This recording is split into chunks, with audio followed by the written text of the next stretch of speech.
আওয়ামী লীগকে নিষিদ্ধ করার দাবিতে জাতীয় নাগরিক পার্টির সঙ্গে বাংলাদেশ জামাতে ইসলামী ও হেফাজতে ইসলাম যুক্ত হওয়ায় বাংলাদেশ আবারও এক গুরুত্বপূর্ণ অধ্যায়ের মুখোমুখি হতে যাচ্ছে।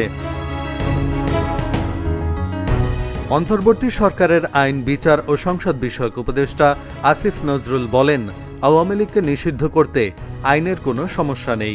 এক্ষেত্রে সন্ত্রাস বিরোধী আইনসহ কয়েকটি আইন রয়েছে। তবে রাজনৈতিক দল নিষিদ্ধ করা বাংলাদেশের জন্য নতুন কিছু নয়। স্বাধীনতার পর থেকে এখন পর্যন্ত বাংলাদেশে আইনের ভিত্তিতেই একাধিক রাজনৈতিক দল ও সংগঠন নিষিদ্ধ হয়েছে। 1974 সালের বিশেষ ক্ষমতা আইন অনুযায়ী কোনো রাজনৈতিক দল বা সংগঠন যদি আইন লঙ্ঘন করে তাহলে সরকার সেটি নিষিদ্ধ করতে পারে। এমনকি তাদের সম্পদ ও তহবিল বাজেয়াপ্ত করারও সুযোগ রয়েছে। 1978 সালের রাজনৈতিক দল অধ্যাদেশে বলা হয়েছে, বাংলাদেশের সার্বভৌমত্ব, অখণ্ডতা বা নিরাপত্তার জন্য ক্ষতিকর কোনো মতাদর্শ প্রচার বা কার্যকলাপের উদ্দেশ্যে কোনো রাজনৈতিক দল গঠন করা যাবে না। এছাড়া 2009 সালে প্রণীত সন্ত্রাস বিরোধী আইনেও সন্ত্রাস সংশ্লিষ্ট অপরাধ ও শাস্তির বিধান রয়েছে। এই আইনের আওতায় সন্ত্রাস ও জঙ্গিবাদ দমনের লক্ষ্যে গঠিত হয় অ্যান্টি টেরোরিজম ইউনিট। 1971 সালে বাংলাদেশের স্বাধীনতার পর শেখ মুজিবুর রহমানের নেতৃত্বাধীন সরকার একটি ধর্মনিরপেক্ষ রাষ্ট্র গঠনের লক্ষ্যে সকল ধর্মভিত্তিক রাজনৈতিক দল নিষিদ্ধ করে। এতে জামাতে ইসলামী সহ অন্যান্য দলও অন্তর্ভুক্ত ছিল।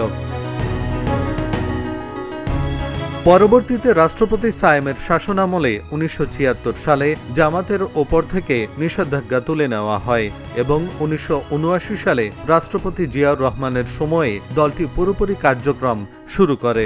তবে 2013 সালে আওয়ামী লীগ সরকারের আমলে হাইকোর্ট জামাতে ইসলামীর নিবন্ধন বাতিল করে।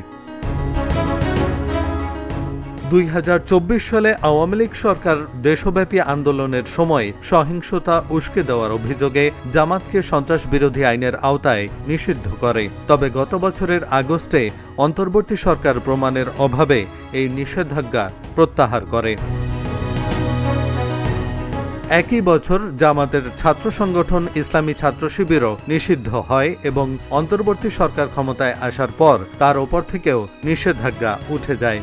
সবশেষ 2024 সালের 23 অক্টোবর বাংলাদেশ ছাত্রলীগকে সন্ত্রাস বিরোধী আইন 2009-এর 18-র 1 ধারায় ছাত্র আন্দোলনে সহিংসতার কারণে নিষিদ্ধ করা হয়।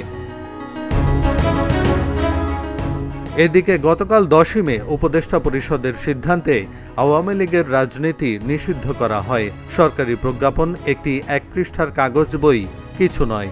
এখন যে সরকারি প্রজ্ঞাপন বা পরিপত্রের মধ্য দিয়ে আওয়ামী লীগের রাজনীতি নিষিদ্ধ করা হলো, ভবিষ্যতে যে কোনো সময় আরেকটি প্রজ্ঞাপন জারি করে সেটি প্রত্যাহার বা বাতিল করা অসম্ভব নয়। কিন্তু এটি যদি বিচারিক প্রক্রিয়ার মধ্য দিয়ে হয় এবং সেই বিচারটি যদি নিরপেক্ষ ও সরকারি প্রভাবমুক্তভাবে সম্পন্ন হয়, তাহলে ভবিষ্যতে এ নিয়ে প্রশ্ন উঠত না বা কম বিতর্ক হতো।